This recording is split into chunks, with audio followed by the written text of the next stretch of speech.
Welcome to the Pelican Brief with your host, David Tapman.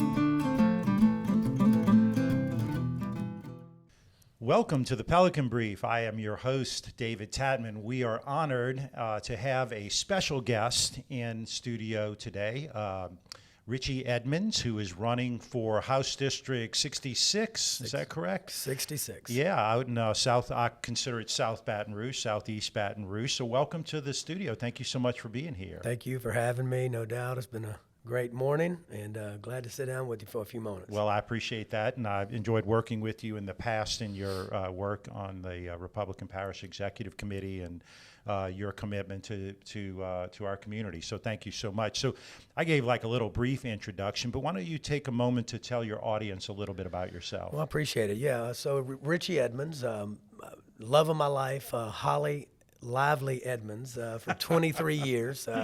We actually dated several years before that, so I think we're going on 30 years together. She's a physician assistant in town, and she makes me. How about that? So Beautiful. I have to definitely give her all the credit. We were blessed with 3 young children. I have an 8th grader, Sullivan, a son, and then two little girls, Ramsey and Stella. Wow. And wow, what a blessing. So it is just a pleasure to be here. You know, I've blinked, and next year I will turn 50. Wow. And but a graduate, talking about District 66, I graduate of District 66 from Parkview Baptist. All right. A graduate from LSU here in Baton Rouge. I had the privilege I've been in this district for 35 years. Wow. It's made me. Molded me, and I like to say a lot of time it's raised me. Mm-hmm. And so now I'm just looking for an opportunity to continue to serve in District 66. It's been great. Well, I appreciate you offering yourself for public service. As we know it, as I know, and I think you know, it can be very difficult and very challenging, but it can also be very rewarding. So thank you so much for offering yourself for public service. So again, I know you serve on some other boards and things like that, but what made you want to run for the Louisiana House of Representatives? Well, you know, District 66 is close to me, Yeah. Very close. My father is the current state representative of the district for 8 years, and he's done a fabulous job. He has, yes. But not only that, being involved with the Republican Party PEC over the years, being part of the Republican Party of Louisiana over the years, and serving on different boards and whatnot, even starting my own business 14 years ago, vertical construction in the district. This district has always been solid. It's very conservative. They very family oriented, driven, very faith oriented. If you just look at the number of churches and large churches, from the St. George to Most Blessed to Helam Place to Parkview Baptist to Woodlawn Baptist, I mean, the list goes on. Very faith oriented, and I grew up in that. Mm-hmm. Now, over the 8 years, I've watched my dad serve. Even before that, though, we had, like Senator Bodie White, who represents a large majority that is very conservative. Even way back, even to the 80s, we had Representative Woody Jenkins, who actually served within the District of 66. So District 66, in my opinion, calls for a conservative leader. Mm-hmm. We've made strides in that area, and it's a great district. Mm-hmm. And I want to continue on. I want to walk in those footsteps, follow in those shoes. Yeah. And so just very excited to do it. So many people, hundreds of people, thousands of people in that district that really have raised me. I mean, from Sunday school teachers to coaches to teachers, working together, subcontractors that I work, and I just want to continue to serve them. So my mom and dad always say that, boy, you were raised to serve. That's right. And so that's what I want to do. I want to continue to be raised to serve, and and raised in District 66, my community. Well, look, I appreciate that. I'll tell you, I've been in Baton Rouge since 1990, so I guess 33 years. I mean 33 years. I'm sorry. And when I moved to Baton Rouge, St. George was our church, and it was you probably remember this. It was a two-way. It was a two-way road. No Segan Marketplace. Right. No big church. You would catch the train at where the overpass is now. Yeah. And so that's how long ago I came here. And now the St. George is, I don't know, it's got to be one of the biggest church parishes in the Baton Rouge area from an archdiocese standpoint. But you're right, there's some big churches very big, very large in the district. And that's another. I mean, just being in the district since the late 80s, 35 years. I mean, literally, I was married in the district. Mm-hmm. I bought my first home in the district. Right. Had our children in the district. But we always joke, Coursey and Jones Creek Crossing, I got my first speeding ticket in the district, pulling out of the McDonald's. So anyway, we have been a part of the district and the community, and we love District 66. But that was a long, long time ago. That was a long time ago. No more of that.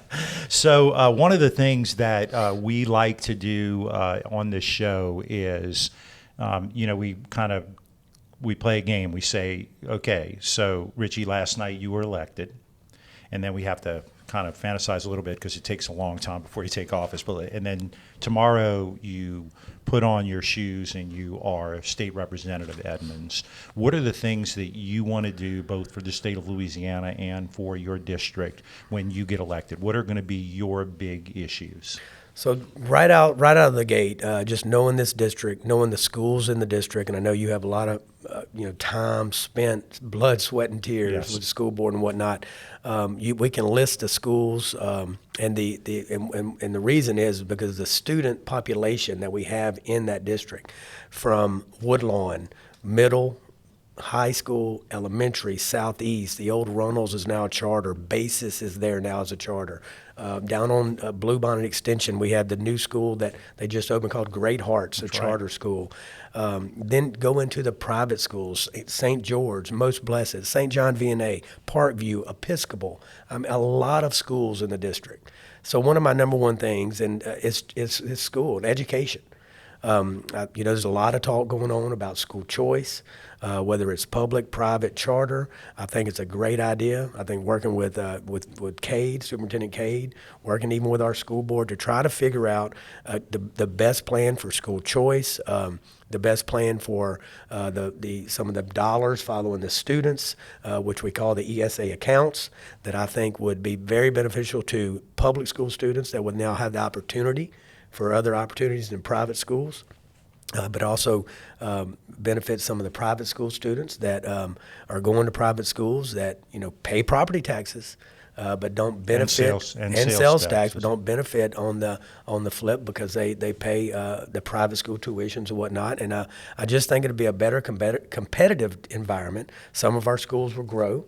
I think it would bring the families more involved in our schools, and that's really the driving force for it. So, but education would be huge. I would love to serve on the education committee if they would have me, as a freshman.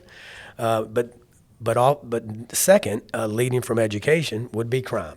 We're knocking doors all the time, meeting with business leaders. I met with a Metro councilman yesterday, met with school board member the week before, and where they're going to these town hall meetings and whatnot, we're talking about crime. Mm-hmm. Now, District 66 may be a little insulated from, maybe some of the other more metropolitan areas but we still are within the region of crime. I mean, if you're talking in the state, Baton Rouge, Shreveport, New Orleans, being some of the highest, in the entire country of crime rates, we have to be able to try to figure out a solving point to it. Mm-hmm. We have to solve it, and we have to solve it quickly. So, crime would be something very important, very top on my list.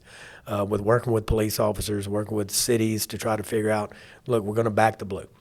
We want to give them every resource that we can to known demand that we can invest and everything else. But we also we need to get inside the communities, and we got the families and the men and the women and the moms and the dad, the grandparents, to be able to try to curb some of the crime And I think that goes back to education. So we're in our schools every day, and we're working in our schools, and we're trying to give them a positive approach to education that can curb crime. And I know a lot of it seems cliche, and especially during campaign season, but it is really something that we have to hit the ground running and we have to work on, because perception means everything. And the perception of our state, having 3 of our cities high crime, it's got to change. I mean, it has to. And I want to do that. Third that we hear on the street is knocking doors is insurance. And so, I know we have a new insurance commissioner coming in. We're obviously going to have a new governor, basically a new House that I'm in Senate side. So we have to start fast, whether that's special session in January or even February. But we have to do something with insurance rates, from homeowners to car insurance, even over to medical, and then even in business side, even with me, business. I mean, liability, workers' compensation. It's out of the roof right now, and I want to work hand in hand with insurance commissioner to see what we can do and fix some of our insurance in the state as well. So all the problems that are issues. I don't really want to say problems, but all the issues, the challenges that I think Louisiana faces, District 66 is concerned about. And we want to do our part. Well, all the public opinion research shows that the 3 things you just mentioned, education, crime, and insurance, are the biggest issues. And depending on where you live, that they may switch order, but they're all still in there, right? They're all still really in there. And then, so I'll go to the education piece and just share with you. You have 2 more schools coming. You have the one that is on Perkins Road, right there, Perkins Road near Segan. Kenilworth. So, and I signed the contract on that when I was president. We were able to actually buy 2 school sites with the dollars that were for 1 school site. And then the other big school, it'll be a high school. It'll be the South Baton Rouge High School. That's what we refer to it. It's going to be kind of over there. I don't mean to give plugs, but kind of where the old Office Depot used to be. I guess it's Total Wines now, that big open field along the interstate. We purchased that land, and that will be a large high school. So you're absolutely right. I mean, St. George has got to be one of the biggest schools in the diocese, if not the biggest school. Woodlawn's the largest high school in the entire district for the whole parish, and so they're building more. And so clearly there is demand and need for that. And then, you're right about the insurance. I can tell you that I have friends who are state representatives who live down in the south part of the state that are telling stories about how young couples are turning their keys into the bank because they can't afford the mortgage note and the flood and the homeowner's insurance, and the 16-year-old going onto their insurance. Oh my goodness! I mean, even if the kids walked, they couldn't. But it's really sad when you see things like that. And of course, we can't do a whole lot about the flood except for fight the feds on it and get some considerations relative to the work we have been doing with protecting our coastline. I mean, we haven't done it everywhere, but there are areas where risk rating 2.0, the flood insurance, is not actually taking into account new flood walls, new barriers, things like that.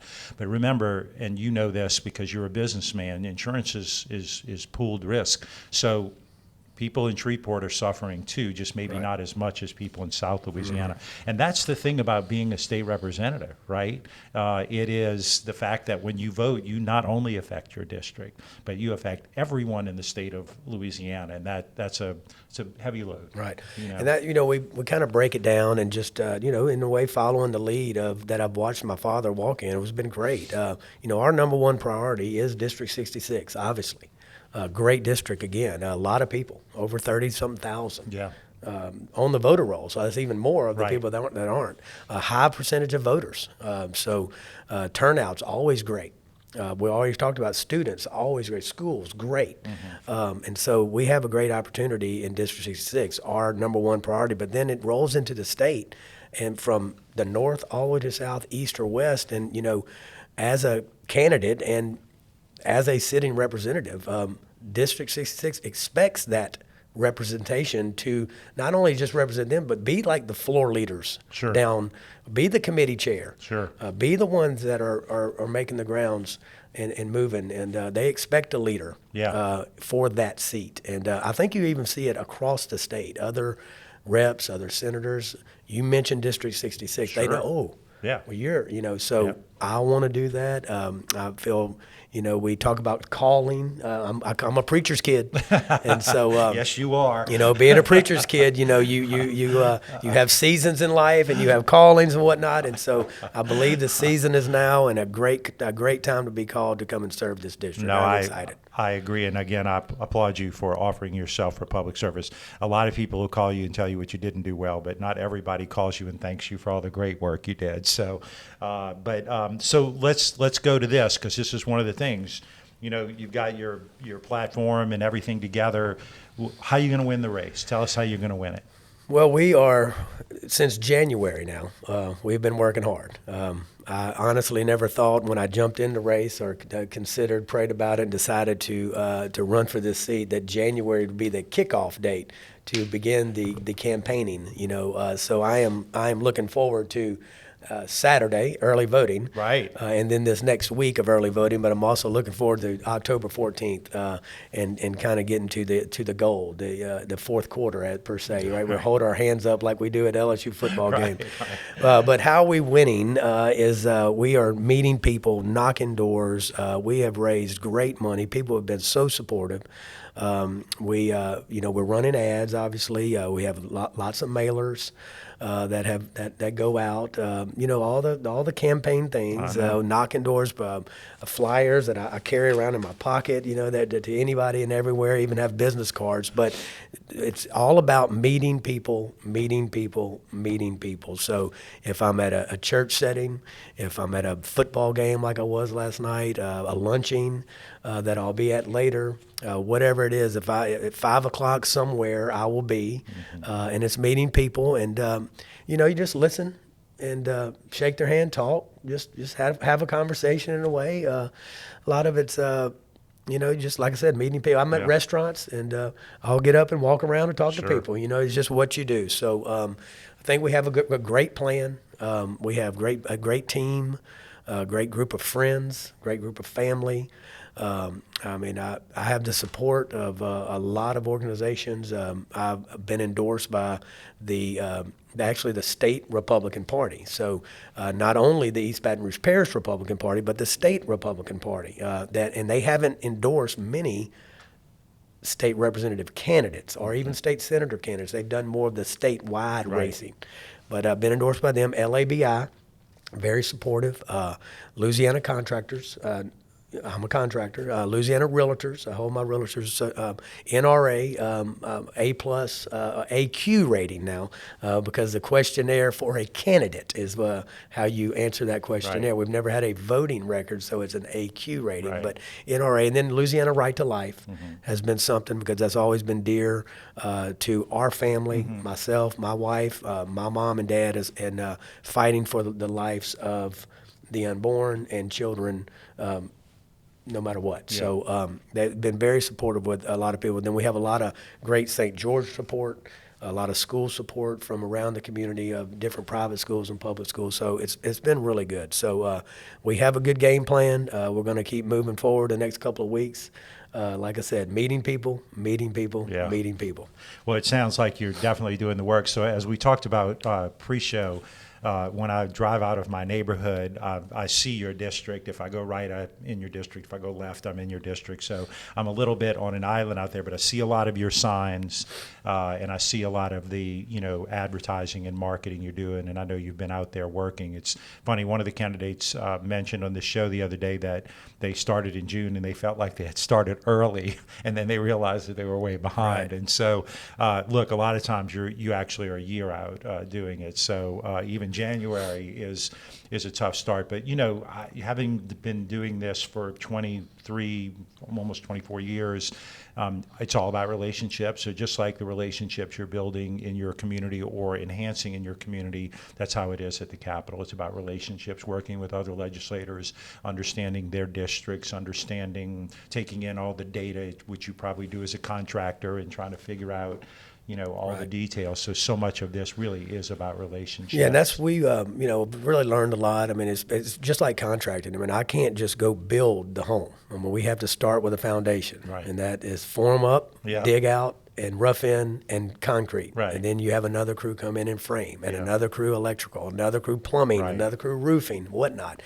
A lot of the same things in the systems of what we're going to be dealing with government. And you have to have partnerships. I don't want to be out on my own island doing my own thing. I want to be called upon to be a floor leader. I want to be called upon to, they say, go to the well, speak there as less as possible. But when you do, speak with leadership and, you know, standards that they know that people can trust. And so I want to build partnerships from the House side with delegations and caucuses over to the Senate side, the committees working together, working with our different statewide officials that are elected from the governor, lieutenant governor, commissioner of insurance, obviously, secretary of state, everyone.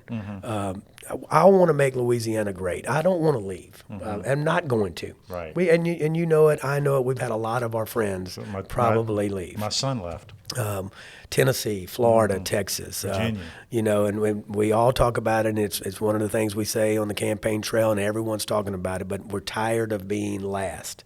And look, I'm a super competitor. I still coach baseball right now, which is called travel baseball.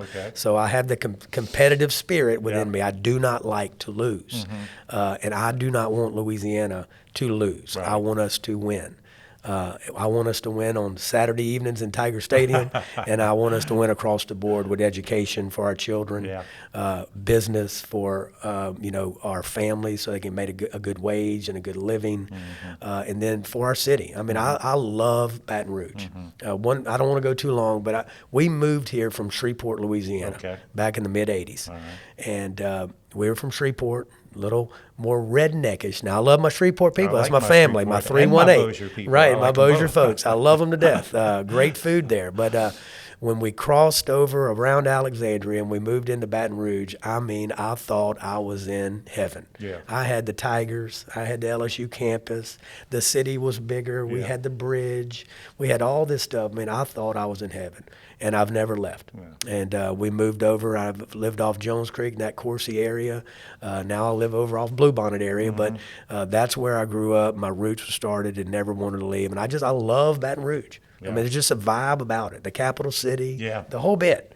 And so I want us to win. And so I want to be one of those guys down on the floor, in the House, on a committee, walking the streets, moving around the state as a champion and a winner. That we are going to win. I don't want to be negative. We're going to be positive. We are going to win.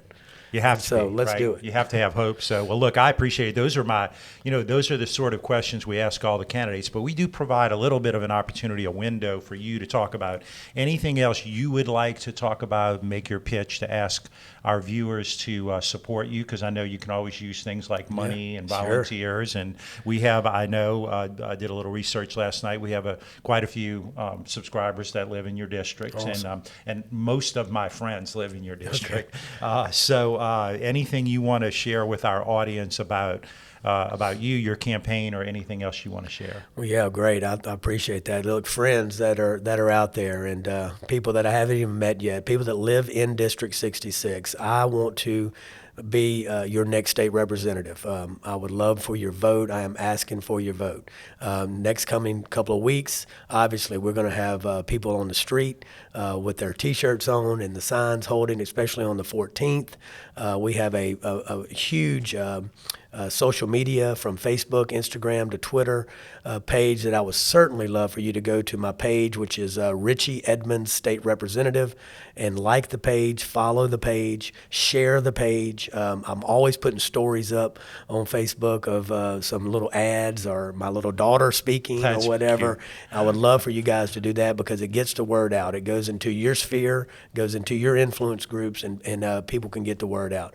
Obviously, with the financing part, yes. I mean, we're raising money, we're spending money, but always, donations are always helpful. You know that. It always can cover something. Someone asked me the other day, well, what if I give you this amount of money, what will that pay for? Well, it just pays for something, you know. So from signs to T-shirts to ads to mailers, I mean, stamps, envelopes. Oh, yeah. All of it will be spent, believe me. But that would be Richie Edmonds Campaign. And then there's an address to it. But my website is actually voterichieedmonds.com. My cell number is 225-892-6000. And then my email address is richie@govertical.com, and that's the Cajun Go.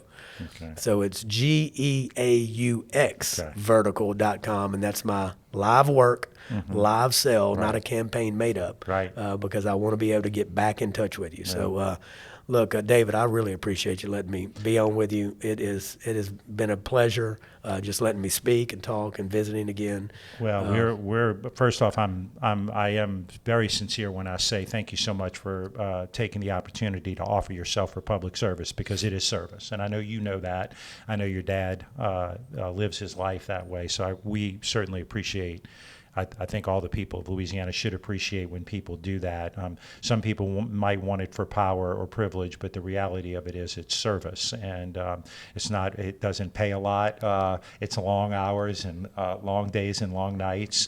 And it can be very, very stressful. And so we not only you giving your time and energy, but it takes away from your family, and everyone sacrifices a little bit. But really appreciate you and your previous service, because you've served the community in a number of different ways. And then most importantly, you're a businessman. You sign the front of a check, as we say. That that is correct. Because I am too. And small business is the backbone and core of our economy, no matter where we are. And so many of the things you talked about are dear to my heart. My son left and went to Virginia.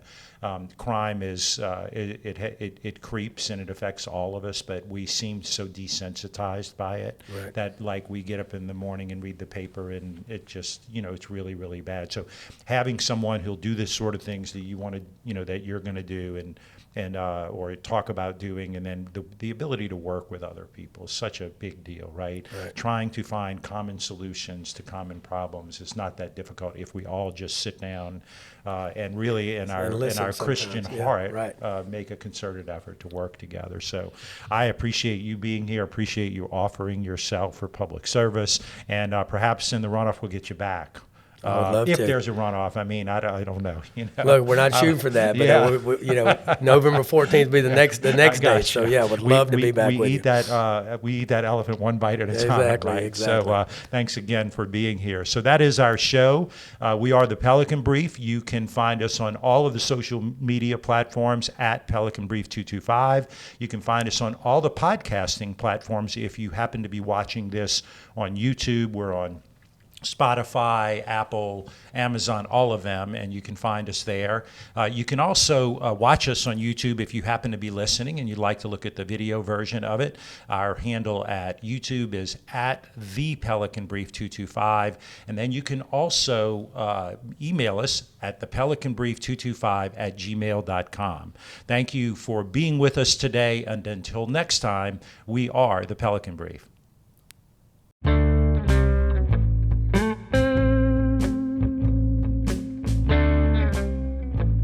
The Pelican Brief is an off-script production.